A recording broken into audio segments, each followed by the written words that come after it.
It's the Worldwide Sports Radio Network. The Nimble with Numbers team presents Chalked Blocked with Bo Big Time McBrayer. Bam! I gotta know what a $5 shake tastes like. That's hot. That's hot. I want winners, Bo.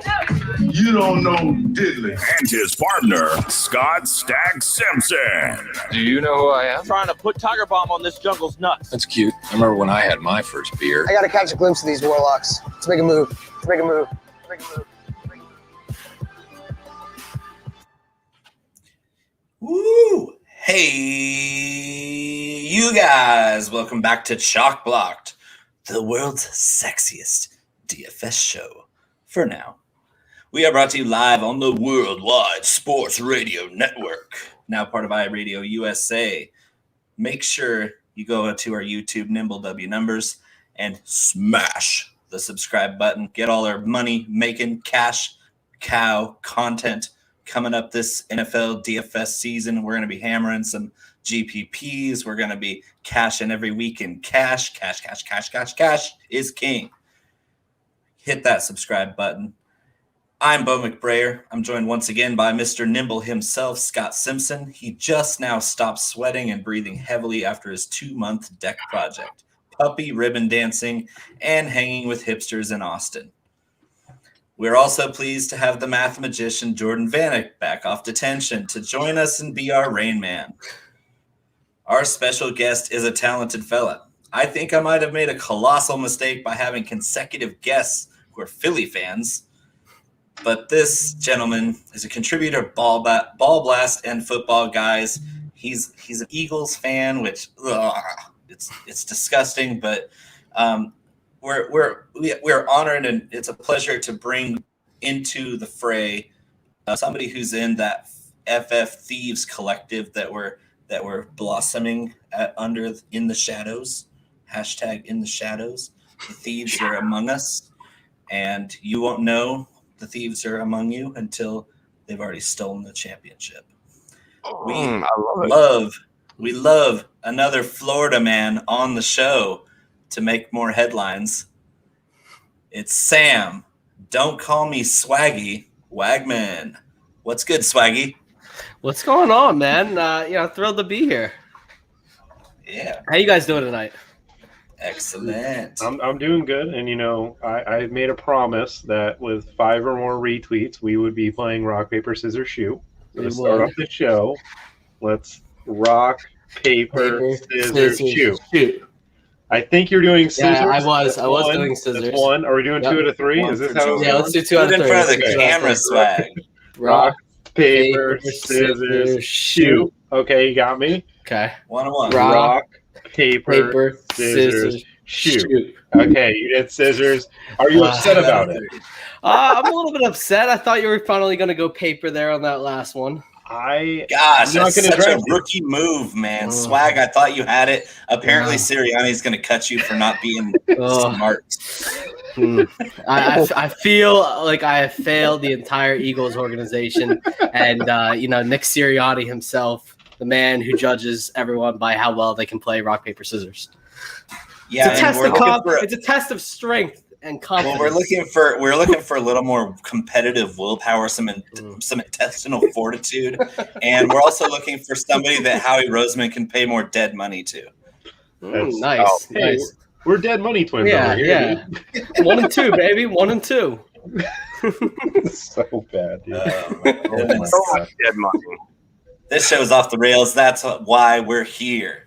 We're here to start off the rails and roll down a cliff and talk DFS, talk food, talk culture, talk about Swaggy's terrible franchise that he roots for.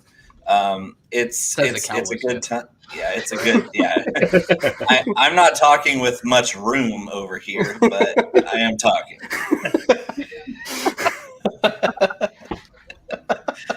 Oh my gosh, that's hilarious. This is a great start to the show. I gotta say, I'm excited. I haven't even gotten to talk yet, and you guys are already killing me. This is awesome. I'm excited you're here, Sam. Welcome to the show. It's awesome to be amongst thieves, like Bo mentioned before. The thieves are here to stay. I was talking to Denny Carter the other day, and I just said I was in the DM group with the thieves, and he's like, wait, the thieves? And I was like, the thieves. I should have said the thieves. That's probably better. But yeah, so glad to have you on here, and we're going to talk some Eagles. Let me just jump in right away and get to the controversy that is brewing, and we're wondering if this is a troll job by Chris Sims. We're wondering if this is just because he's drunk and he forgot and he left a guy off his list. But Chris Sims, he put out his top 40 quarterbacks for this season, and I'm going to screen share. I've never done this with 4 people before, so we're gonna see how it all works. I know. I think you're lying there. That's cap, Scott. You've definitely done this before. Not with 4 people. I said I didn't know if Jordan was going to get blocked there, but that's cap. Yeah, this is the list of the top 40. And Sam, tell me what is missing. What did you notice when you took a look at this list that might be infuriating to you? Well, immediately Jalen Hurts is in on it, and Case Keenum is. I think Sam Darnold's too low. He needs to be a little bit higher. I think it's also a crime that Trey Lance and Justin Fields are below Kellen Mond and Tyrod Taylor. What is? And Drew Lock. Drew Lock is there. Yeah, Drew Lock is below Teddy Bridgewater. That's a crime in itself. What is Baker done that's better than Jimmy Garoppolo? Like, why is Taysom Hill ahead of Trevor Lawrence? I know. Why is Zach Wilson ahead of Trevor Lawrence? To be fair, if you were to just take a snapshot of the top 20, it's not that bad because the top 20 doesn't have a ton of controversy there, maybe except for Cam Newton. But we've seen flashes from Cam. But like that top 20, that could be anybody's top 20. The 21 through 40, it's just like what Scott said. It's like some drunk guy wrote on a Post-it note and then was like, hey, I'm popular. I can put this out and get clicks and get paid. And bravo, I guess. Well, he at least did keep his rookies right. Because, like, he did have Zach Wilson as his number one quarterback. Like, his rookies. Mond was over Lance and Fields the whole draft process. I do remember that. That is actually his rookie quarterback ranking. Yeah. Where they all landed and Tyrod Taylor being in the top 36 or just on the list is just like very, very confusing. There's a lot going on there. I know he's 40, but why is Case Keenum on this list? Isn't he a third string? I forgot. No, he's back. Where is he? Cleveland. Yeah. But here's the thing about all of it that makes no sense to me, and that is that he basically just took his rookie rankings and didn't matter where they landed, didn't matter what they were going to do. He just said, this is, I mean, you knew where Trevor Lawrence and Zach Wilson were probably going to go, but he didn't take into account Justin Fields, Trey Lance, and their landing spot. He has Kellen Mond above both of them. That is insane. Like, that's just insane. I can't justify this. I think he is trolling us. I feel like he's like, hey, I put this out there. Wait until you see what they say. You know, I don't think this could be done in good conscience and just think this is a real list. This is garbage, honestly. So, and the Kellen Mond thing is puzzling to me because if you watch his games, you watch his film, you look at his numbers, not a damn thing stands off the page. His throwing motion's awful. He makes terrible decisions. He's got a really strong arm. He's a gifted athlete. But when you're looking at an NFL quarterback with athletic gifts, they still have to have a strong head on their shoulders and make sound decisions. And Kellen Mond is not that guy. And it's almost like he only watched the LSU game where he just went off and threw to wide open receivers all game. And like LSU's defense last year was so bad that Kellen Mond threw 6 or 7 touchdowns against them. That's how bad they were. And if you take away that game, Kellen Mond was absolute dumpster. Like, what's that? Right? What's the guy that played for Michigan a couple years ago? Shea Patterson. That's Kellen Mond, but other than the LSU game, that's how bad Kellen Mond was. And then you watch him make one big throw in his little pro day, and you're like, oh yeah. But yeah, Chris Sims had him above all these other guys before that throw at the pro day. It's insane. It's asinine. I think it's, and Chris Sims, by the way, not a good quarterback. So it's not even like you can say, I know what good quarterbacking is. I was able to learn. No, you sucked. You were terrible. You know who was a great quarterback, Chris? Your dad. I really like watching your dad. He's awesome. You know who's not good? You. And you know what you're not good at too? You're not good at identifying quarterbacks that are going to be in ranked order of anything. So here's what I'm going to do, Chris. I've tweeted this out, and I tagged you in it. You didn't pay attention to me. That's fine. I have $5,000 that I won last year from DraftKings. I'm going to put $5,000 up against this list. I'm going to make my own list, and then we'll see how they finish. And we can decide if you want to actually cash in that $5,000 and give it to me at the end of the year. But I guarantee you that my rankings will be better than Chris Sims. They just will. And I've never thrown an interception in the NFL in my life. So how about that, Chris? Adjust your rankings. Yeah, seriously, literally. It's ridiculous. Well, they got you at 23 there, Fitz. So I mean, you're not doing too bad. No, I should be in the top 15. This is ridiculous. That's the main thing I'm upset about. Let's be honest here. Ryan Fitzpatrick ranked out of the top 20, and Cam Newton can't throw the ball 7 yards. He can't throw the ball downfield. My man Fitzmagic wakes up and he's just slinging it downfield. He just wakes up and has more fourth quarter interceptions than anybody ever. I don't care. It doesn't matter. Yeah. Guess what? The Washington football team won't need him to throw the ball in the fourth quarter because they'll be crushing other teams with their defense and the stranglehold. I don't care. They'll hand the ball off to Antonio Gibson. They won't need Fitzmagic. He'll be a first half superstar the whole year. And you know what? I've got him as my best ball top QB after Matthew Stafford. So he was number one, but then Stafford edged up there just because I'm not stupid. So that's the end of my little tirade against you, Chris Sims. But do man up. Seriously, I'm not rich. I got no money, but I know you're like a millionaire. So $5,000 against you, bro. I got it. And if you're too pussy or wussy or whatever you want to say, shouldn't say that anymore. If you're too much of a wuss, let's say, to take the bet, that's fine. Just don't ignore it on Twitter. Just say that. Just say, yeah, man, my rankings are bullshit. Just say that. That's all you have to do. So he's a hack. You could also, he's a hack. This is what I like to say: is Chris Sims was Eli Manning before Eli Manning was Eli Manning, and it's like you ride that last name coattails to a lot of success that you wouldn't have had otherwise. It intoxicates your brain. You know, obviously, we're looking right at it. We're looking at the results of having a last name that means something great, but not necessarily working for it yourself. And he's been right before. Like the last couple of years, like a lot of the defense of this list is, well, look at a couple of years ago. Look at last year. He had some surprises that panned out in his favor. And I was like, yeah, but those were also, if you looked at the rest of the consensus of analysts, they agreed with what he was saying. And he would just throw in a little bit of clickbait. Now he's just like full send. I'm doing this just for the retweets, just for the quote tweets, just for the exposure.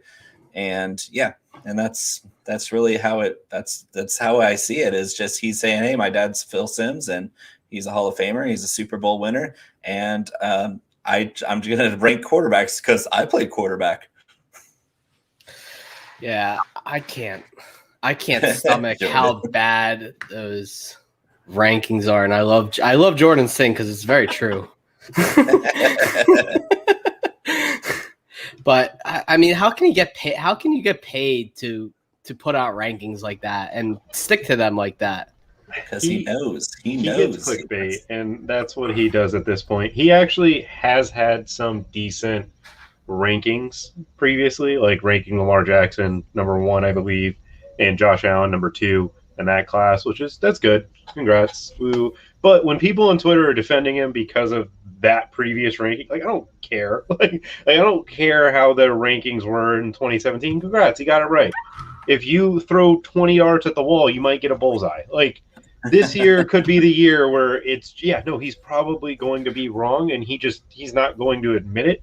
And year in, year out, like, Tannehill was his quarterback 37, like 2 years ago. Now he's in the top 15. And like, yes, no, Tannehill has been better, but I would credit that more to, Arthur Smith's play calling. Or fired from Zara here. Can we talk about how David? I mean, that's fair if you want. Like, he sucks. he's just the dude that's getting carries. That's about all he does, and cool. Like, that's good for fantasy. Like, he's not. I like him. He's like he's a top. He doesn't have to be good for me to like him. He doesn't have to be good for me to like him with what he's doing. Yeah, put up points. That's all I need. Anyways, with Chris Sims' list, like, Jalen Hurts being off it is ridiculous. Even though I don't like Jalen Hurts, I know Mr. Bo and Sam, I know you guys slightly do. Don't worry. I don't think he deserves to be outside the top 40. And yes, he should be a starter in the NFL. Yes. That's all Yes. I got. And we're talking about, go ahead, Sam. It's validated. Yeah, he hasn't done anything yet. It's definitely validated, but he should at least be in like the top 30. I mean, if nothing else. I mean, the thing is like all those rookies really they've done anything either. Like exactly. It shouldn't be looked at as like, oh, and also like Jalen Hurts has, won a football game against the Saints. Like he was the reason you guys won that football game. I'm not. And he would have won the game against the Cowboys too, honestly. He probably would have won the football team game too, but Doug Peterson was like, hey, don't do that. We're going to do something else because, I don't really care right now. Like, I know I'm getting fired. I can no longer argue with how it turned out. I mean, we got the guy we wanted, so it worked out. Dougie checked out. Yeah, he was done. He knew he was done. No, he definitely, that whole team knew he was done. But regardless, no, that QB list was absolutely awful. Do you have anything you want to add, Scott, or do you want me to get into Mr. David DeCastro? Nothing? Okay, Scott's like lagging out, it seems. Scott just got sniped. So, anywho, getting into the next, question and topic, the Pittsburgh Steelers released former Pro Bowl guard David DeCastro yesterday, leaving them with only one returning starter from that atrocious unit last year. Do you think they got worse? How much worse? And who was hurt the most, or who does this hurt the most? I will also add that they did sign Trey Turner, and I do know that as a Panthers fan. He good at run blocking. He not good in the pass. It's very simple. He will take your man and drive him 20 yards, but he's no pass blocking. D tackles that are athletic get his ass on a day-to-day basis. But Sam, you take that over with Castro. How do you feel about the Steelers' offensive line now? I mean, it's lateral. I think he was really bad last year, wasn't he? Even though he's like coming off like 6 Pro Bowls or something. I mean, he was the whole line was bad last year, and you knew it wasn't going to be great this year. I think it's better than people think, like to a certain degree. I mean, the Trey Turner move definitely helps Najee more than anybody. I thought Ben was going to throw it a ton anyways this year. I know they didn't run it that much last year, and they threw it a ton. I think they'll just throw it a ton again because they're going to be a lot more competitive games. I think their defense kind of declined a little bit, so we'll see how that goes for them. But they were always going to throw, and I think their offense can still support 3 wide receivers, so they should be fine. And yes, they definitely take offensive in a different direction, but not Najee is fine. He's an RB1, and I'm leaving everyone else where they are pretty much. Yeah, I mean, I think it's a kind of an upgrade, to be honest, because DeCastro was a very poor run blocker last year, and this, if anything, hurts Ben more because of that downgrade at pass blocking. But I feel like it was more of not really the personnel last year, but more the scheme. Their previous coordinator was awful at game planning, like awful. They had, offensive linemen are programmed to move forward. They want to run block. They want to push somebody. They want to wedge somebody out of the play and zone block them into the sideline. They want that to be moving forward. But when you're calling 80% pass plays, and you're abandoning the run right off the bat because your scheme sucks, it's like you have your offensive linemen on roller skates and they're just getting pushed back all day long. They're not going to run block very well. They're not going to get physical with the other team. And I believe that's where Canada is going to come in and start getting physical again. So even if they don't run it at quite as much as people might anticipate, having Najee Harris as a humongous upgrade over James Conner. James Conner is terrible at football. Love the guy, is an inspirational guy. He's a terrible running back. He's never been good. He wasn't that good at Pitt. He just had ACC defenses to run against. And you add to that, Najee's a superstar. He's good at everything. Everybody's like, oh, he's a bigger back. He's not very fast. Like, he's good at everything you want a running back to do. You put that behind a more physical presence up front, more of a consistent approach from Matt Canada at offensive coordinator, this offense could be more explosive than last year because the play action pass might actually make the ADOT go above 0. Scott seems to be absolutely dead. So I just blew him away. Blew him away with my. I mean, this is his first time with 4 of us, I guess it seems. So blown away just fits right into here. Scott, you're still a little fuzzy, but he can hear you at least. I'm getting crushed by the internet. You're lagging behind. I'm getting crushed by the internet. It's terrible here in my house. I don't know what's. I'm sorry, but don't worry. It seems like you're just not. What is going? Okay, he's out. He's gonna try to reboot there. I mean, no, Bo. To your point, the Steelers, they got younger. Like getting young. Whoa, Sam's out. What's going on? Why'd you take Sam out? We need Sam. We don't need you, Scott. We need Bo just running a shit. Oh, this is great. But with the Steelers' offensive line, I was just talking about it with Herms. Like loss of Villanueva plus DeCastro isn't bad. DeCastro is probably going to retire. Like they cut him because he kind of still like, I'm not retiring. I'm not doing it. And they're like, yeah, you're done. So he was also banged up, and he, at his age, probably wasn't recovering enough. He would have been a PUP list candidate.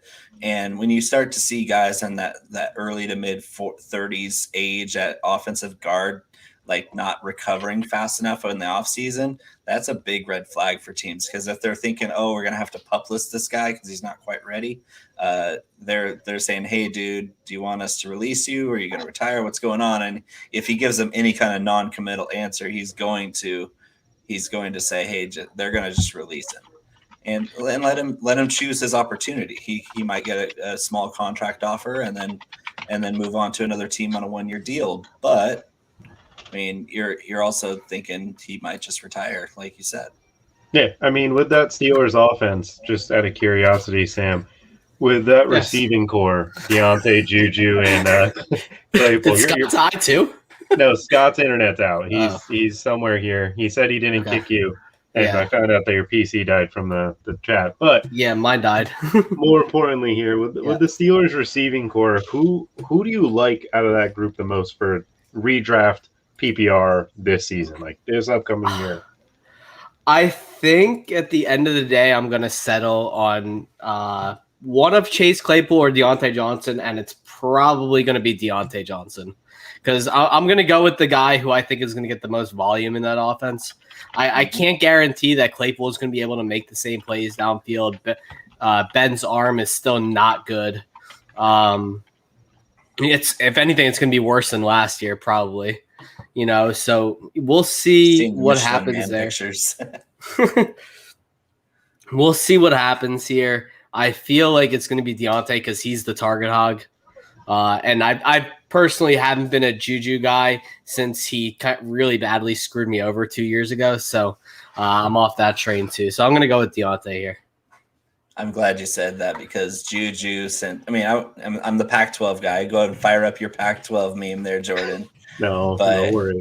Juju at USC was extremely overrated. Got tons of force feeding, and then he got the benefit of some really soft coverage opposite Antonio Brown as a rookie, and he put up some pretty good numbers. And it was volume based, and he didn't really show a lot on tape. Like his success rates were higher that year than before, but since they moved him to the slot, his ability to get open is terrible. Like he's just not separating. He's just a big body. He's a glorified tight end who's a little bit faster. He's got great hands. He's pretty good in traffic, but he's not open. Like you need these wide receivers to have bigger windows, and big, especially for somebody with Big Ben's arm strength, is the windows being shortened really hurts Ben Roethlisberger trying to reach Juju unless they just blow the coverage.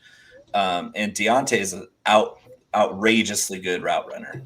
And Claypool is going to be blossoming. I don't know I think he might regress a little bit because of how insane his touchdown numbers were. Yeah, 11 touchdowns, right? 11?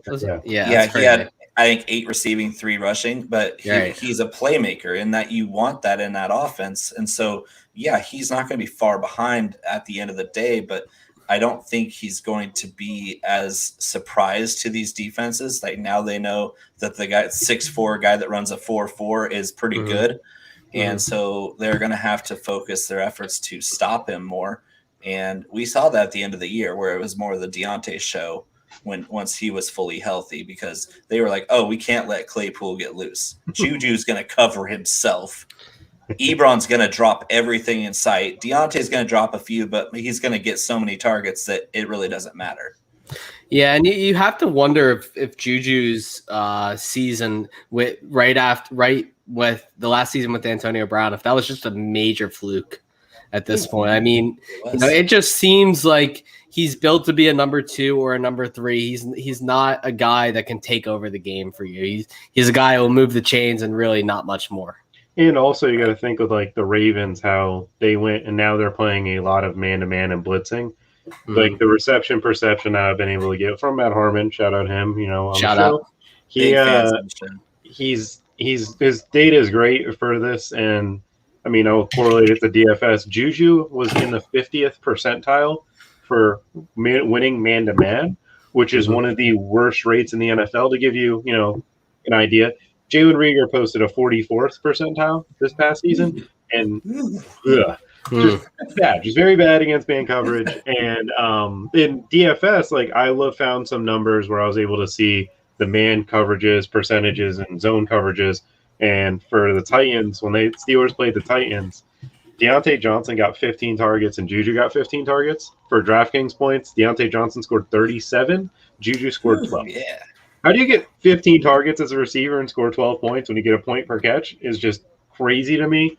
And with this season, like he's not a threat. No. He's not a threat. Yeah. If you have a wide receiver, you would hope the guy's a stinking threat to make a big play, but he's simply not. Yeah, I mean, and the difference between him and Keenan Allen, who had like similar stats last year, is that Keenan's going to get you stuff down the field. Like he can break plays. He's a big play threat, and you just don't have. Because I actually saw someone comparing the two, and I wanted to bring that up for sure. One is going to have, first of all, Justin Herbert is much better than Ben Roethlisberger. That's the big part, and the second part is Keenan Allen is just a better field stretcher at this point. Juju has not been a field stretcher, and he really wasn't. He was able to. Ben had a much better arm in that season, so I really think it's been declining year after year, and the elbow thing really screwed him up so bad. Yeah. So elbow, I mean, as a former baseball player, elbow injuries are never going to go away, no matter what you do to them. Even after surgery, you're not going to feel the same comfort level with just letting it rip. You're always going to have in the back of your mind, what if I feel something weird on one occasion? And we've seen the Michelin Man pictures from training camp already. It's like Big Ben's wrapped up in ice packs all over his body already, and it's not even midnight. We haven't started playing yet. And it's just sad because anybody who compares Keenan Allen they were comparing to Juju. Keenan Allen annihilates man coverage. Like he's up at the very top. You know why? Because he actually runs routes. He's got the same build as Juju. They're both not really explosive speed guys, but Keenan Allen plays with intelligence. And that's one thing I always look for in a player that I want to roster is how smart, how savvy to the game is this player. And it really matters with quarterbacks. It really matters with wide receivers because they have to adapt to different things on the fly. And you never see Juju adapt. He got away with a lot of stuff his rookie year, put up some huge numbers, got all this hype because he was only 21 years old. And now we haven't seen him improve. We've seen him regress and then regress some more because defenses get smart too. Guess what? There's smart defensive players all over the field, and they watch you on tape. They know your tendencies. They know when you bob your head this way that you're going to run across, and it's over. If you don't adapt as a receiver, if you're not a smart, savvy player, the league is going to take over and adjust to you. And that's why there's a lot of people worried about that. Like that, I saw the comparison that he was just fancy Jordan Matthews, and that was dead on the money. Yeah, that's dead on the money. Dead I was like, on that the is money. Precise. Yeah, I suffered through Jordan Matthews a long time. Remarkable like measurables as well. They're both 6'2", like 215. So, it's right there for you. Man, if only JJ Arcega-Whiteside could get on the field for you to suffer, it would have been real nice. You just can't do it. Yeah, why'd you just keep throwing it. Keep throwing it. Keep throwing it.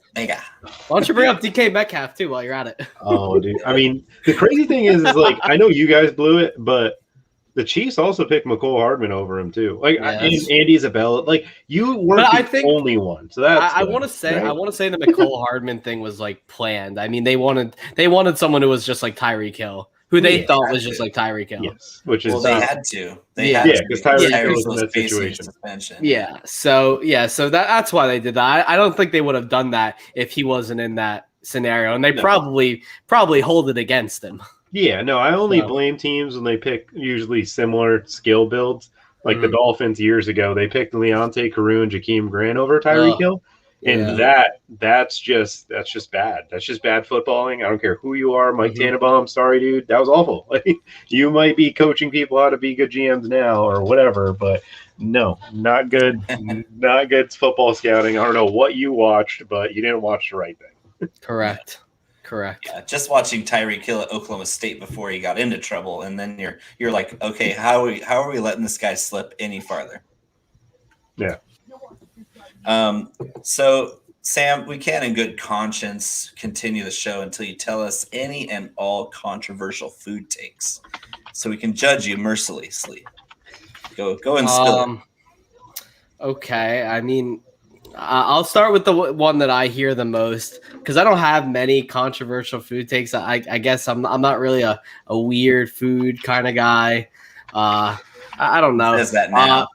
Yeah, I don't know. I've always been on the non-pineapple side on pineapple on pizza. You know, that's really the place to be. I don't think you're normal if you like pineapples on pizza. It just doesn't make sense. Yeah, and before you continue, I don't say that if you put pineapple on a pizza, the only wrong thing is that you're eliminating calling it pizza. It's called something else at that point. It's like you enjoy your sweet and salty flatbread, artisan flatbread, whatever you want to call it. Just don't call it pizza. If you put pineapple on pizza, it's a flatbread. It's not a pizza. It's not right. It besmirches the sacred inhumane. Document. It's inhumane. I see pizza as a historical document that's been etched into the fresh made dough. And so if you besmirch the document, we're just going to toss it aside. You can be something else. Just don't be pizza. It'd be me. I besmirch the document. I put ranch on pizza or buffalo chicken pizza, and Bo yells at me all the time. It's not very nice. I'm going to yell at you. It looks like a delicious buffalo ranch flatbread. Yeah. I guess start calling it flatbread. I guess it's controversial that I hate mayo and think that it should be outlawed in all states. So we do have a weirdo in our midst. I knew it. I knew this guy was weird. There's something wrong about this Swagman 95. He's in Florida, dude. Well, obviously, yeah. There's obviously something. I already had a low bar of tolerance for your crazy, but so the anti-mayonnaise people, like my stepbrother, does not even look at mayonnaise. It makes it's sick. It literally sickens me a little bit when I look at it. But sour cream too. If you break it down to the ingredients of mayonnaise and you just look at vegetable oil and egg, it's like, do either of those things make you gag? No. That's fucking mayonnaise or but effing mayonnaise. Strike one for me. Together, it just looks. All they did was take a blender and whip it. What about sour cream? What about sour cream? Yeah, he hates sour cream. I hate sour cream. I also don't like sour cream. I'm not a sour cream guy, dude. White and creamy is just not my way to go. Besides ranch. Yeah. And guess what? The main ingredient in ranch is mayonnaise. Well, that's good because I don't like ranch. I like blue cheese. So Jordan's a hypocrite. That's all. He just likes herbs in his mayonnaise. Hey man. What about the salad cream craze that ripped Twitter like a month ago or something like that? Who was it that posted the salad cream shit? I tried it. I know Corey Spala tried it too. He did that video. With it. It's just strange. And yes, you are. Yes, you are. Do not lie. You are definitely. He's such a liar. He doesn't like sour cream, and I think sour cream is the only explainable one, because anytime you take a milk product and you let it kind of spoil and ferment and it gets a little funky, some people love that. That's basically what cheese is. It's just a slightly different process. That guy. I like. Yeah, but yeah, I mean, when I make homemade ranch, the first two ingredients are mayonnaise and sour cream. So Jordan, you got issues. I'm not going over your house for your ranch, Bo. I don't know what you put in it, but I'm scared. It's the same as everybody else. I'm on all cylinders with Scott here, except for the sour cream part. Ranch, bad. Yeah, we like hot sauce. We like hot sauce. Dude, this is a hot sauce stream. Bo, my dad loves everything from your taco seasoning to your Smoking Hot to everything. I promise you. He's like, oh, are we running low on anything? I'm like, no, we're good. Don't worry. We got enough. I pretty much killed the Smoke Shack, the seasoning bottle at this point. I haven't really used everything else yet. I used the hot sauce the most and the Smoke Shack. I haven't been home, so I haven't eaten tacos in like a month. So I haven't been home at all, so I haven't been able to do that. But I'm gonna make those next week, and I will use the taco seasoning for that. Taco season. Oh yeah, hell yeah, Scott. But moving on from the controversial food takes, all we did was reveal that Jordan's a weirdo, and he likes his mayonnaise and sour cream with herbs, and that's all it takes. This man doesn't like mayo, and this man doesn't like sour cream back here. All right, dude. I'm okay with that. Man. So at the end of the day, your ex can, hurt you, doing some things after the fact, after you guys get out of a relationship. As a Panthers fan, I'm watching Bills Mafia, and for some reason, the football team be this glorious team because they have Ryan Fitzpatrick, the journeyman who's been on more NFL teams than I've been alive. Anyways, Sam, as an Eagles fan, Andy Reid and Pat Mahomes. Does that bring you any sense of just like sadness, knowing if you could have just not, blew it with the Nick Foles nonsense, if you could have just not fired him and hired Chip Kelly, the thing even I thought that was a bad idea, and I'm a Chip Kelly guy. I didn't think that was gonna work. But do you have any hurt pain, I guess, watching, the Chiefs literally be Super Bowl contenders year in, year out right now? I don't, because I always thought Andy was a good coach. And I'm not old enough to remember in '98 when he was hired, and I'm not old enough to remember the first few years of McNabb and Peterson as the backup and the early years. I'm not old enough for that, but I do remember 2004. I was 9 years old in 2004, and I watched them in the Super Bowl. And look, Andy Reid, the hallmark with Andy Reid in Philadelphia was that he's always been terrible at managing the clock. It's like, when it comes down to the 2-minute warning, it's like his brain shut off and he just didn't know what the heck he was doing, because the stuff he would choose to do down the stretch would always mystify all Eagles fans. It was confusing because it literally seemed like he didn't know what he was doing. But I've always stood firm that he was one of the best coaches in the NFL at any given period. He really just needed to have the right team put around him.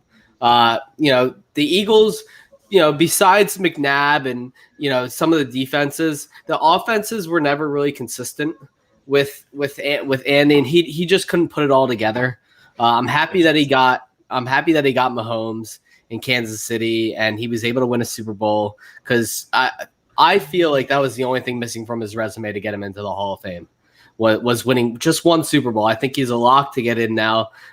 He's got over 200 wins, I think, at this point. I mean, he's a very good coach. And no, he's not the best game manager. He never has. He never will be. It's been questionable, but he's a very good offensive coach. When he gets it all put together, it works out for him. So no, it doesn't really make me upset. Sure, do I wish the Eagles hadn't, I thought it was time for Andy to go when he got fired. So I was at peace with it. obviously you can't nail every coach. So if you're asking me if I could take back firing Andy and hiring Chip Kelly, yes, I would. But then I don't think who knows, I'm a big, proponent of who knows what the heck would have happened if something went a different way. You never know that if Doug Peterson comes and, things don't go the same way, the Philly special probably doesn't get called with Andy because he's much more headstrong and wouldn't let Nick Foles do what he wanted. Doug was always a player's, kind of a player's coach. Andy really wasn't that much. So I think it would have changed. I know it's a little bit of a cop-out. I thought it was time for Andy to leave. But sure, I would have loved a few more years with them. I mean, I think we would have made the playoffs those years, so we didn't. Yeah, I mean, as a Panthers fan. Oh, sorry. I was going to say, as a Panthers fan with Ron Rivera, that's exactly how it felt.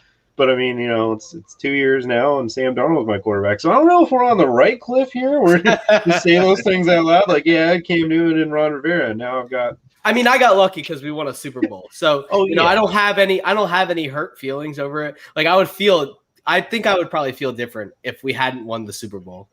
That's fair. Yeah, that is back before then, and Andy Reid, when he was the head coach, had a ton of talent. He had Brian Westbrook, he had Terrell Owens, he had all these great players, great offensive line. Like they were. Yeah, his defense could never put it together. His defense. No, the defense was talented, but they gave up inopportune points. And Andy Reid, like you said, game management was suffering. And it was always in the clutch moments. So, I mean, we remember Terrell Owens saying he didn't get tired with a broken leg in the Super Bowl and kind of pointing the finger at McNabb.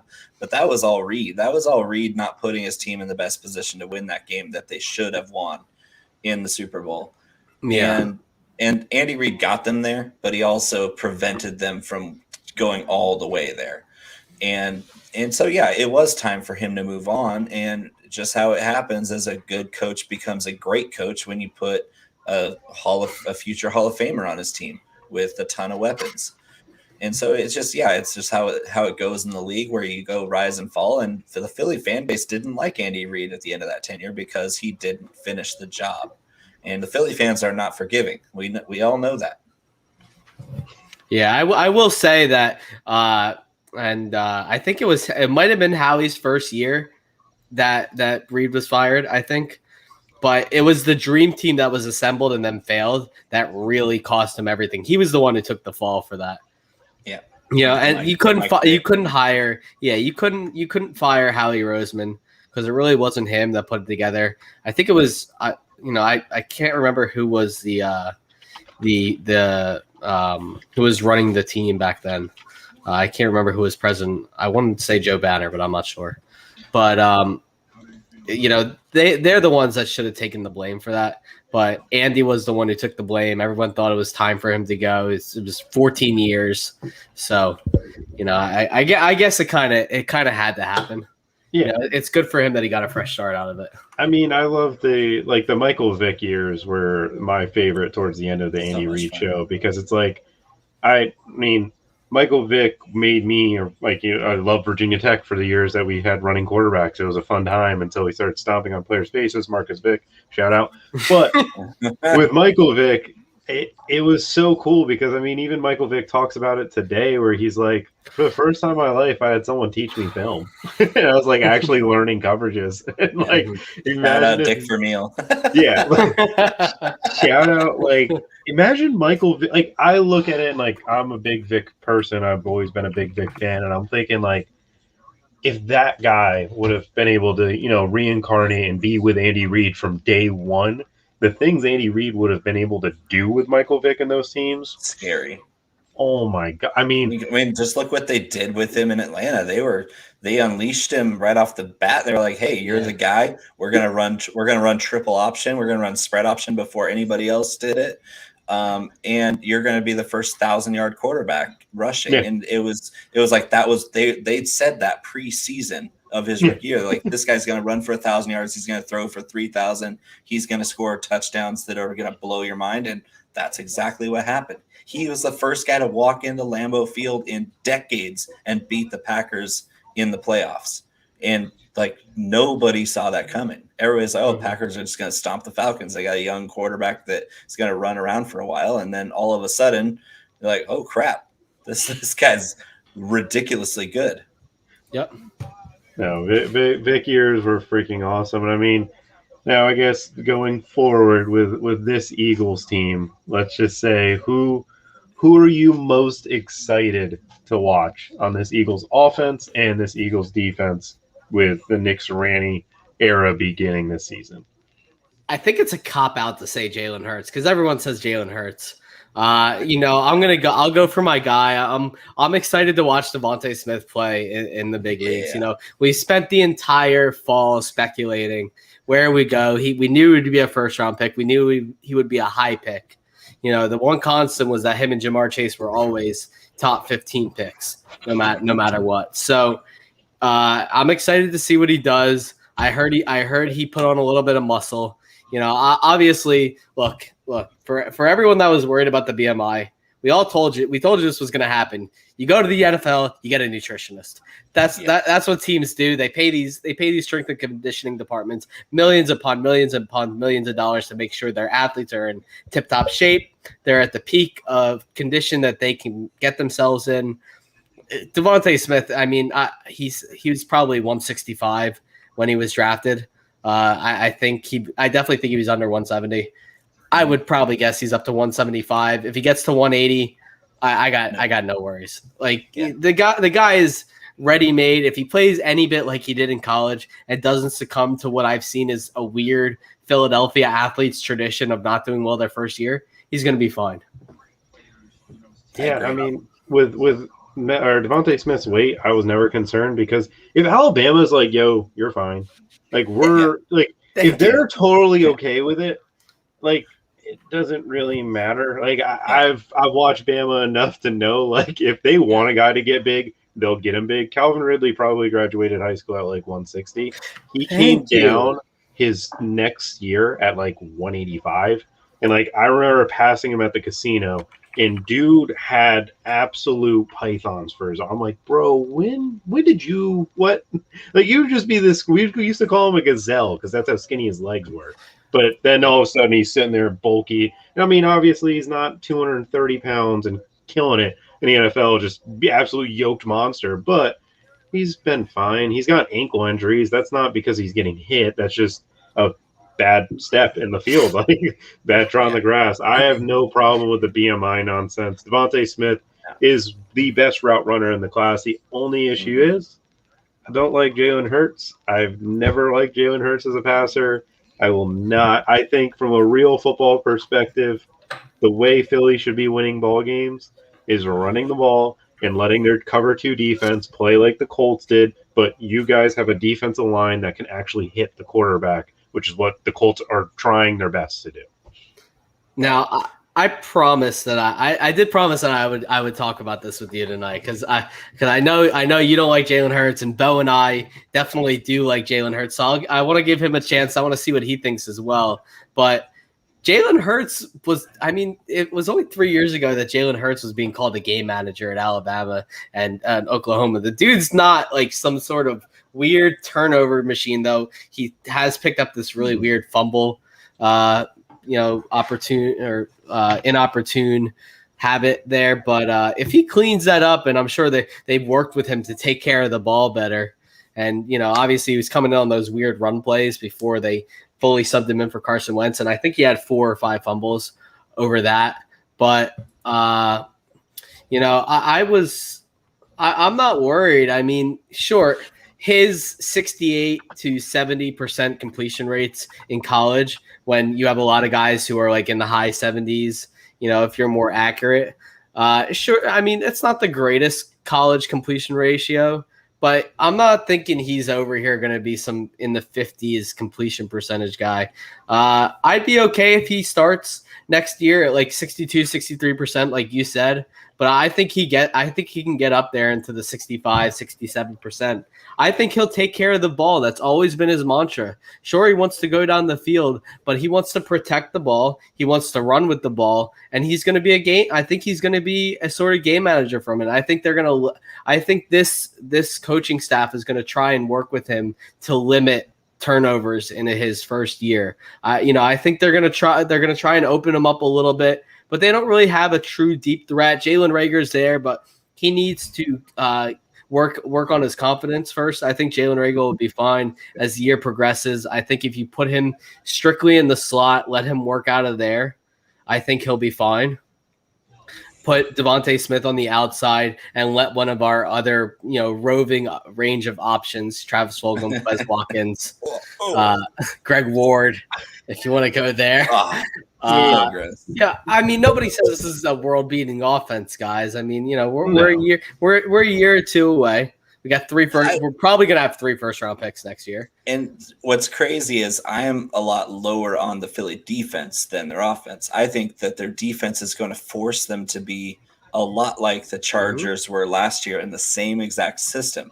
That's the missing link here is everybody's missing who the coach is, what the system is going to install with Jalen Hurts. It's simple processes. They're going to run a lot of swing passes. They're going to run a lot of angle routes from the running back position. They're probably going to put Smith in that speed slot role with a Keenan Allen role because he's the best route runner. You get your best route runner in that moving slot role, a lot like Devontae Adams plays in Green Bay. You get your best route runner in space, and he's not a sledgehammer. You have 2 types of wide receivers in the NFL. You have a sledgehammer and you have a knife, and Devontae Smith is a knife. And you can't hit what you can't touch.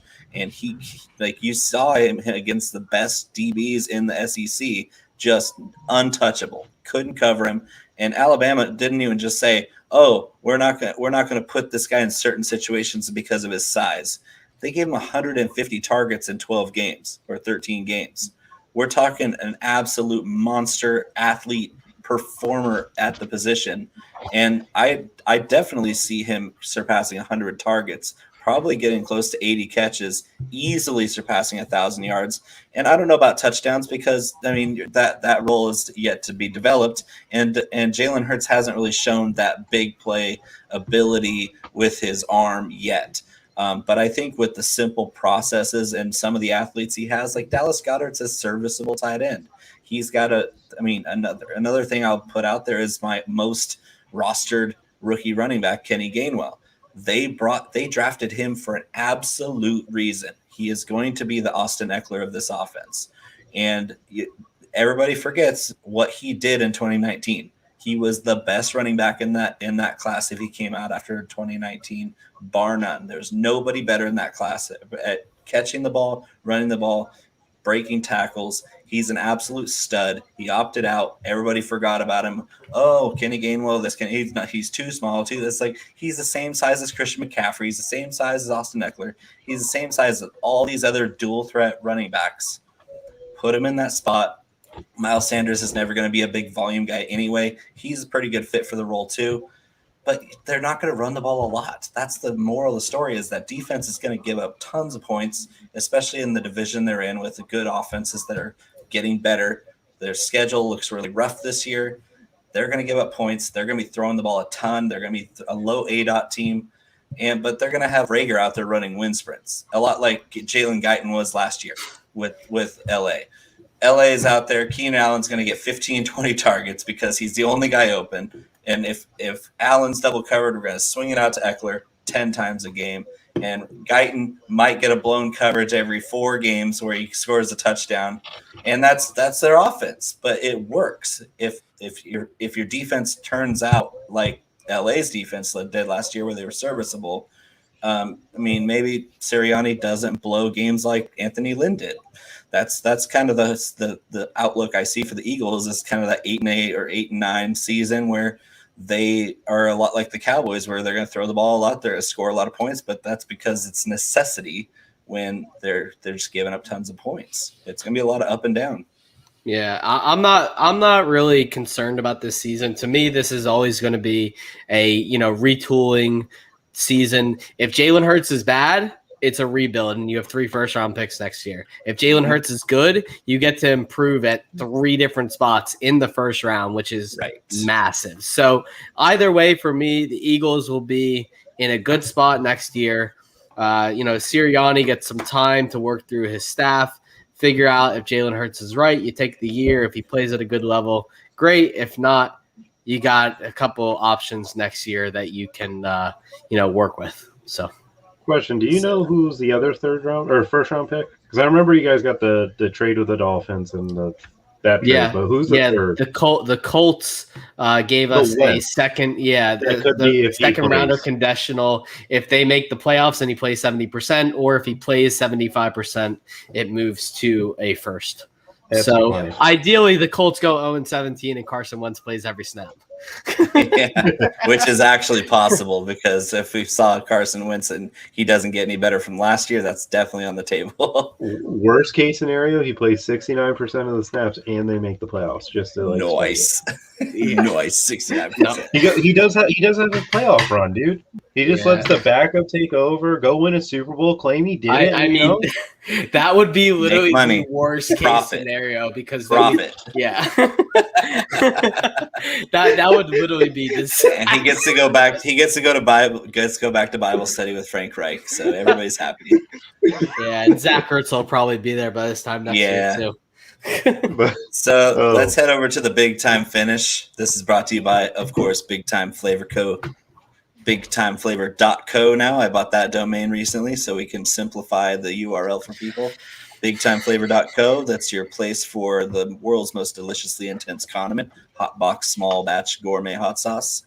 Yeah, as you can see, Jordan's rocking the V gear from Viridian Global. You can check out the hot box batch collection. Oh, yeah, I wore this especially for you, Bo. Oh, hell yeah. Yeah. And we have our leader. He's back.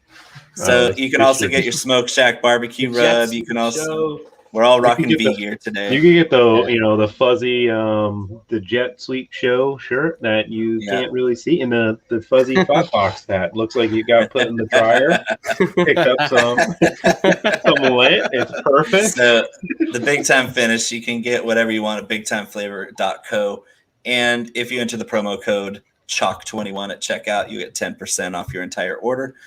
That's an ongoing thing for just the listeners of this show.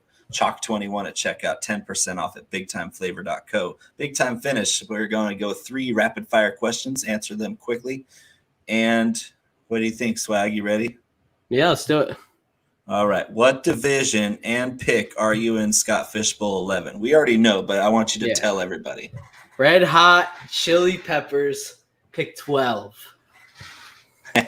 So you're going heavy on that third round reversal, thinking that you're going to win the draft in the first 3 picks. The 12s have the draft figured out. Yeah, I think Scott agrees with you. No, Scott has a 6.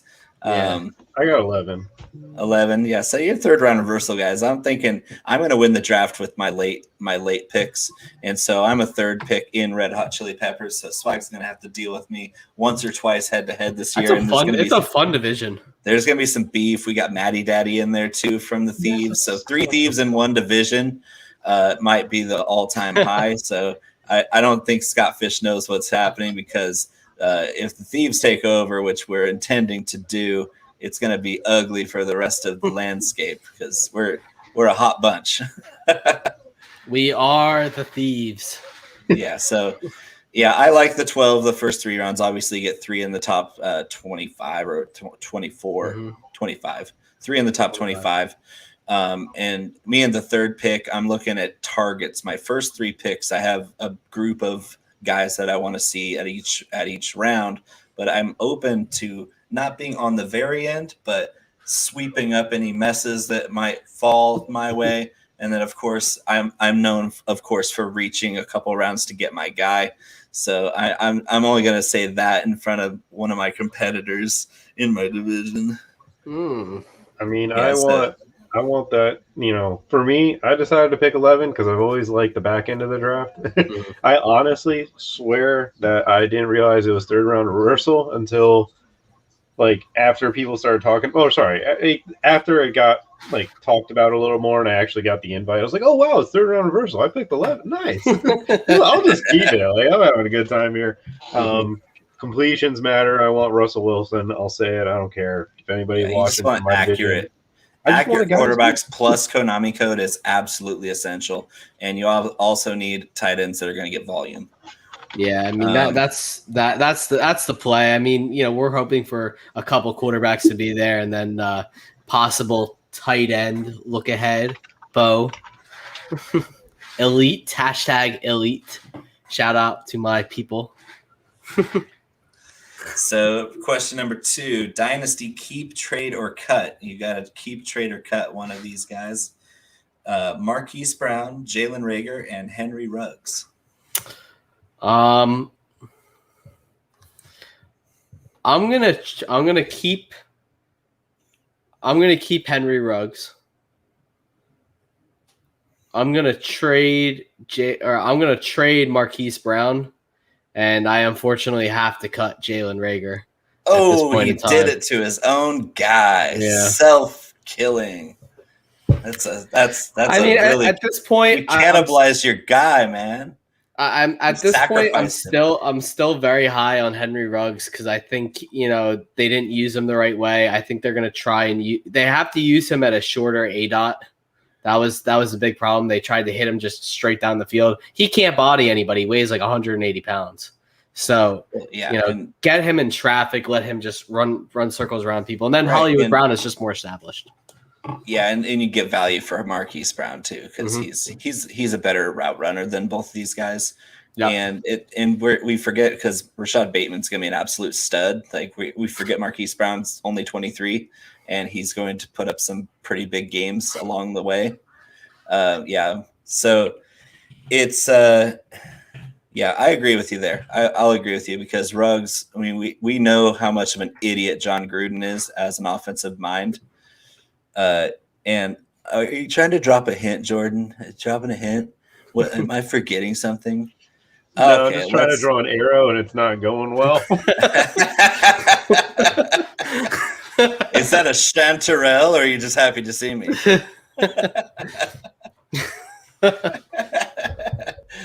So, as of today, I am joining Swagman95 and the illustrious team as a DFS contributor for the BallBlast brand. And shout out. Shout out BallBlast. It's, one of my favorite outfits since the beginning.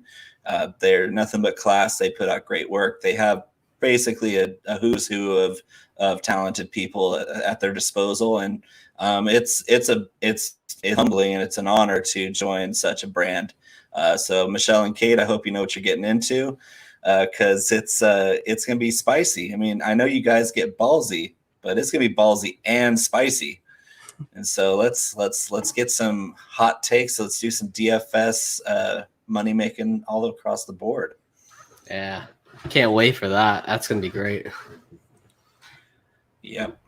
All right. Last question of the big time finish before we dip out of here. Speaking of dips, what do you dip your French fries in? Ketchup. Such a simple answer.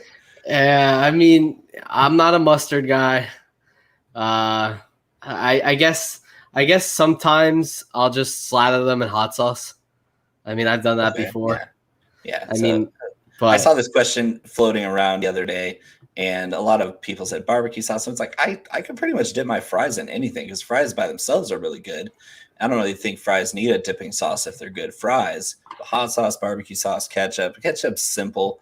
If I'm using ketchup for anything, I guess it's for fries. But since you don't like mustard or mayonnaise, what do you put on your burger? Like, what do you do, man? I put relish on a burger. Relish on there? Yeah. You should have brought that up for the other question. That's like sociopath stuff, man. Hey, sweet relish or dill relish? Sweet relish. Oh, for the love of God, that is disgusting. I think sweet relish should be illegal. Actually, I think it's a crime against humanity that somebody even thought of sweet relish. It's a horrible, horrible thing. Like that's the one thing I'll never be able to eat just standalone or not mixed into something where I can't taste it is sweet relish. Like that's my thing that I'll just I won't touch that stuff. Well, to each their own. No, relish on a burger though. Good Lord. I don't see anything wrong. What's wrong with you?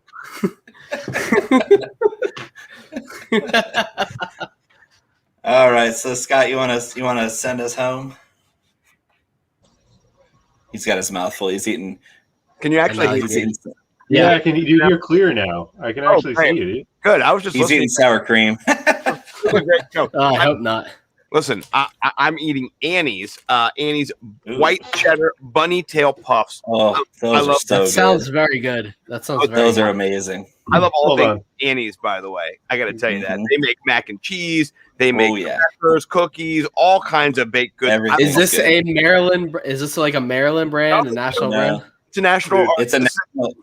Costco. They sell tons of stuff at Costco, right, bro? Okay. Yeah, it's a national organic brand. So they're like if you buy check it out. A thing of Kraft mac and cheese like 79 cents. A thing of Annie's is like $2.79. So it's like you're paying a little bit extra to get. Like I think it's just way better. It's just whether it's organic or not, it just tastes good. I mean, I'll eat something if it tastes good. It's ridiculous. Stuff is everything I've had is good. Guys, just let you know, if you guys a green screen, you guys can put like a Ben Simmons background. It's like right there, built in, ready for you. Actually, I don't agree with that because how can you brick if you don't shoot? Right. It's him at a free throw line, guys. Relax, all right. You should have had what you should have had as an armadillo rolled up into a ball where he takes 3 shots in 7 games in the fourth quarter. Hey, this is just the pre-built green screen. I can't even be upset because I completely agree with you guys. It's like, dude, I mean, they call Ben Simmons a great foundation for a team because he's just a big brick. He's solid. He's solid. He's very solid. He probably has a better structure than what we got in South Florida right now with the freaking building collapsing. You guys Dude, have sinkhole problems, man. Sinkholes everywhere. Dude, my buddy's uncle lives in that building. Thank God he wasn't there. He was in New York. My dad's coworker's uncle, aunt, and cousin, 10th floor.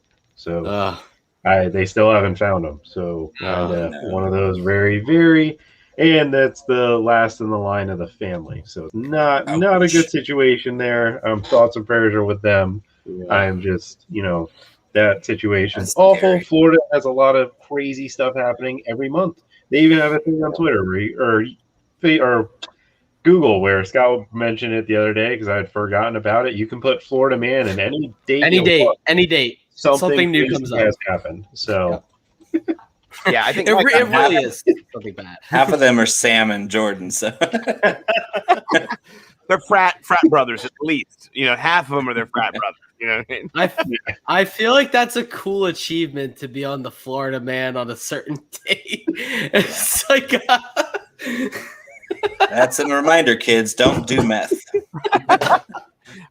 If you guys are fans of Nick Kroll and his work, Big Mouth, they have an homage to Florida, and in the beginning it goes, anything goes in Florida, and then they just go through a list of things that are wildly inappropriate that people have actually done in Florida, like eating other people's faces on bath salts and just like all kinds of crazy just Miami. That's just Miami. It happens everywhere else too. They just don't put it on the news. Some guy threw a live gator through the drive-through window at a McDonald's. That was one of my favorites. So you guys remember the site Fark.com, F-A-R-K, Fark? So yes, Fark would have funny headlines with different captions for like different categories of what kind of headlines there were. There's an entire category called Florida. Entire category of headlines called Florida. And I would say 20-30% of all their funny headlines were actual headlines in Florida. And they would just like label it Florida. You'd go through the whole list of funny headlines and Florida, gross, sick, wild, wow, Whiskey Tango, Florida. Yep. Pretty much. Well, I gotta say, you guys crushed it while I was producing and just watching, and I'm so grateful that I have an amazing Bo McBig Time to co-host and the math magician Jordan, who's like he's the meme magician. Let's just say that. He's the meme magician. Look at that look. When he's not in detention. He's not getting, in trouble with his mom for staying up. You don't want to mess with this guy right here, dude. And he likes herbaceous. He likes herbaceous mayonnaise and sour cream, but not them by themselves. Yeah.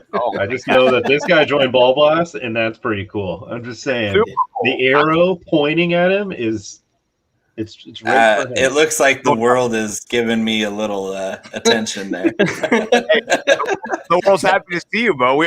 I'm very excited. It's a really good metaphor. I'll say it's a really good metaphor, Jordan. I'm really excited. I'm really excited to join the team. Please don't let Kate be watching this. Hey, Bo, who's your first round pick? Is it going to be Nick Chubb this year? Would you say? Would you go Chubb over? I don't know. Anyway, no. Congratulations, Bo. And Sam, thank you for coming on. And also shout out Thieves. This has been a through and through Thieves production from the beginning to the end. And we're going to put our stamp on this world. I love the Thieves, by the way. They're just great guys in there. I was on another podcast with Colt today, another Thief. Well, we're just doing it up. This is like the Double Thieves podcast today. So love you guys all. And Bo, who's coming on next week? Do we have a guest yet, or is it just the three amigos? We do. We have a whole list of guests each week. Yeah, I believe it is the famous musician extraordinaire, also a thief. He's in Shout out to Show FF theme song by Herms, Petite Pods. So the show, he's famous for the Petite Pods. He's an incredible person. One of my best friends in the space. So Maryland, shout out Herms. Maryland. Shout out Maryland. Yeah, he's another crab cake eating MFer. He's a little more country than Scott, though. So thankful for that. But Herm's coming on the show next week, so we'll have to cater the shenanigans to the more of that crab cake brand. Oh, hell yeah. That's so awesome. Well, thank you guys. And Sam, where can people check you out? And I mean, I looked at your byline for the tweet, and there was like 9 different things I needed to list. So, I said, this is the only other asshole who's doing as much shit as I am. I like it. I was like, I like it. I can't even. The other day, Steffi Smalls got mad because I tweeted out a tweet that it had Eli Manning signing a contract and then an old white guy standing behind him. And I just said, caption this, right? And captions. And she said, add, I hate the Giants to your byline. And I said, I can't put anything else in my byline. I can't put like an emoji in there. It's ridiculous. I only have half of my stuff in mine, so it's wild. I will admit that I have also ran out of space at some point. That is why I have taken the footballguys.com website out and replaced it with the @FBG News, where you can find all of our stuff. That's our main Twitter account there. But you can also find me as a staff writer and creator of sorts for Ball Blast as well. Special contributor for Football Guys. Got my first spotlight coming out in about just under 2 weeks now. Really excited for that. And I'm the other stuff is the other stuff. The Show FF currently on some sort of weird hiatus. But I'm thank you guys for having me on. About it. No, I cannot. I have to create episodes just so people can hear that Herms' magic, because that really is the best theme song. I feel. Sorry, Cooter-Doodle. I feel that the show's theme song is better than Petite Pods. I may be a little biased. They're both really catchy, though. They are. They're very good. But thank you guys for having me on. I had such a blast, and I'm glad you got to make it back on with us, Scott, while you were producing out there in the shadows. In the shadows. Like that? Yeah, You like that? I love that. What really happened is his wife was mad at him, so she picked up the phone. His dial-up stalled. Apparently, yeah. AOL. She was up there instant messaging her friends. What a douchebag. Scott also kicked me off the show and then was so racked with guilt by what he did that he took himself off the show. Yeah, I abandoned the show. No, thank you guys so much. And I as you guys were doing this, I was buying an extender on Amazon because I've never had that problem. And then this week it's happened twice. And I'm just like, fudge that. I can't happen anymore. So I got that Prime. Sorry, I'm an asshole. I got Prime. I know. I've had Prime forever. Sorry. I'm just gonna order it off Amazon. Stuff like that. I don't remember what's coming, and when I see a load of boxes outside the door, I don't remember what I ordered. I just assume. Here's all my boxes. My boxes are all Viridian Global and Hotbox. And so, I mean, not a bad thing. No, not at all. So, well, I'm glad I could jump back in at the end. You guys are all awesome. And please do check out Jordan Vanek, DFS, over there. He was on my show, the FF Hot Stove, yesterday. Go check that shit out. He was fire. He talked about all the stuff that he's been up to, how he built his nut, how he's going to spread his seed across the DFS. I mean, too much. What now? I'm sorry. This is inappropriate. He's underage. I know. I'm sorry. His mom is watching this show. What are you going to tell me? His dad is watching the show. His dad's really cool, though. His dad's Nate Pulvote.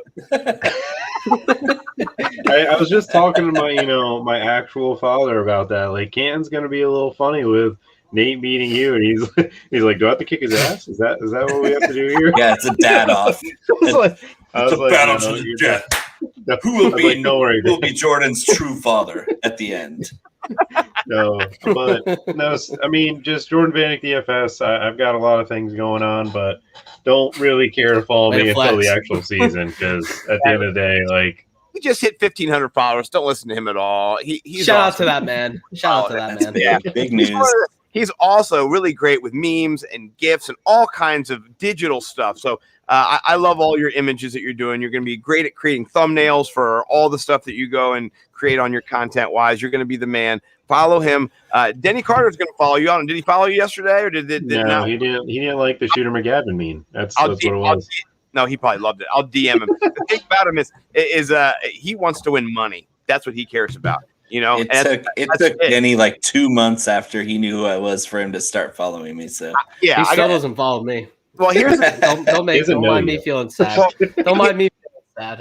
Here's the thing about it, and this is the thing I've learned. You can't make anybody. I want all my friends to follow all my friends. That's how I feel. I'm just like, oh, I love him. Oh, I love him. Oh, I love her. Oh, I love them. Oh, I love that. And then they're like, oh, he doesn't follow me. I'm like, oh, okay. Follow each other. And then they don't, and then I'm just like, So I want everybody to follow each other. I think eventually we will. My co-host, Jamie on the Fantasy Hot Stove, just got followed by Mike Clay and Matthew Berry this week. So you just never know what's going to happen. I'm hoping that me and Bo and Jordan can then get followed by Matthew Berry. Mostly Bo, though. And follow Friday. Follow Bo McBigtime, Bo_McBigtime. Follow Jordan Vanek DFS, and follow the Swagman 95. Please, people. It's Friday or Saturday or wherever you are. And you're California, I guess it's still Friday, right? East Coast, we're on Saturday time. Saturday time. Shout out my daughter Adelaide. Her birthday's coming up. She's turning 8. We're getting we have a unicorn. We're gonna fill it full of candy, pinata that bitch up. So love you, ads, and I'll have you listen to this part of the show because it's we're not saying bad words and stuff. So love you, honey. What a good father. Yeah, she knows. Hey, just don't paint on the deck, right? Yeah, no painting. Dude, I definitely yelled at my daughter and her friend and kicked her friend off the deck. Her friend was just straight up painting my deck. I looked over, there's just blue paint across my deck.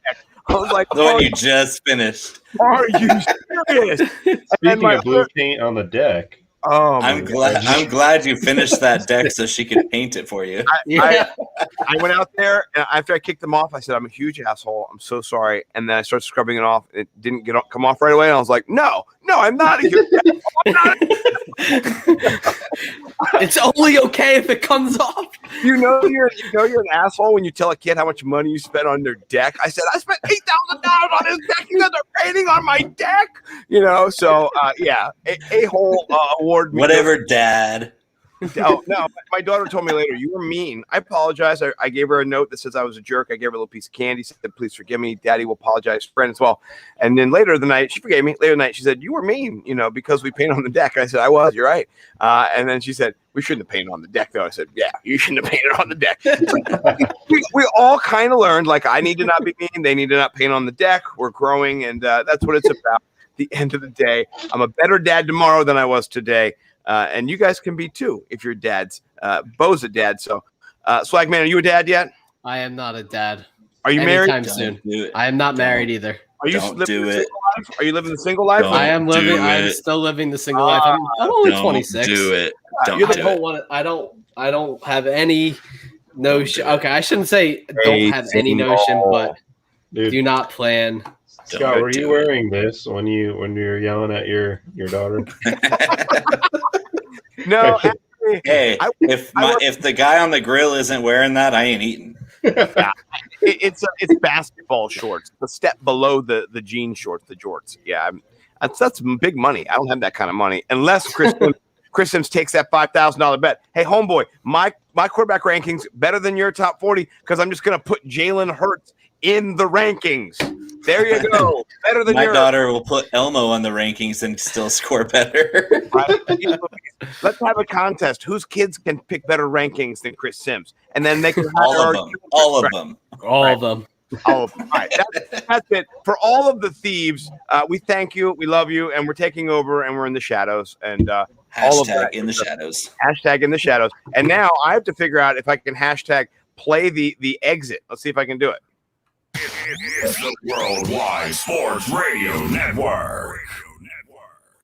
Be fearless at MMA Long Island and Seituha Karate. Located at 28 Colt Court in Ronkonkoma, MMA Long Island is the martial arts school for you if you want to learn combat-proven techniques, build confidence, discipline, and self-esteem while learning real martial arts to fight back against bullies, predators, and peer pressure. MMA Long Island offers group and private lessons for all ages and levels in traditional Goju-Ryu Karate, MMA, and self-defense. MMA Long Island is one of Long Island's most affordable martial arts schools. There are no promotion, belt, or membership fees, and family discounts are available. All classes are taught by 7th degree black belt Sensei John Benedict with over 30 years teaching experience.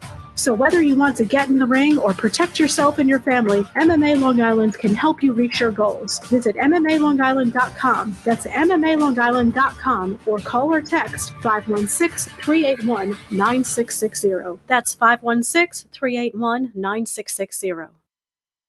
Do current market conditions have you nervous? Our experienced team of financial professionals at Heritage Harbor Financial Associates understands that no two investors are alike. We all have different goals, needs, and appetites for risk. That's why the one-size-fits-all approach does not work, especially when planning for retirement. At Heritage Harbor Financial Associates, we analyze your unique investment style so that you can work toward your individual retirement goals on your terms. Heritage Harbor Financial Associates can help you take steps to reach your retirement goals by providing a wide array of financial products to fit your needs, even for the risk adverse. Give us a call at 631-331-6599 to learn more or to set up an appointment with one of our financial professionals. You can also find us on the web at hhfa.org or on Facebook at facebook.com/hhfa.org. Our number again is 631-331-6599. That's 631-331-6599. Investments in stocks, bonds, and mutual funds and variable annuities are not FDIC insured and are subject to fluctuation in value and market risk, including loss of principal. Heritage Harbor Financial Associates offers securities through AXA Advisors LLC, New York, New York. Member FINRA, SIPC, annuity and insurance products offered through AXA Network LLC. Edward Lehman has been a trusted insurance advisor for over 16 years with insurance solutions for auto, home, commercial, life, and retirement. He's located at 54 Sunnyside Boulevard, Suite H in Plainview. That's just 1,000 feet south of 495. Local agent, local advice. The time to think about insurance is before you need it. So do yourself a favor, and before you pay your next insurance bill, give Ed and his team a call, 516-935-3900, or visit them online at www.allstate.com/EL. Edward H. Lehman Insurance is your trusted insurance advisor. It is the Worldwide Sports Radio Network.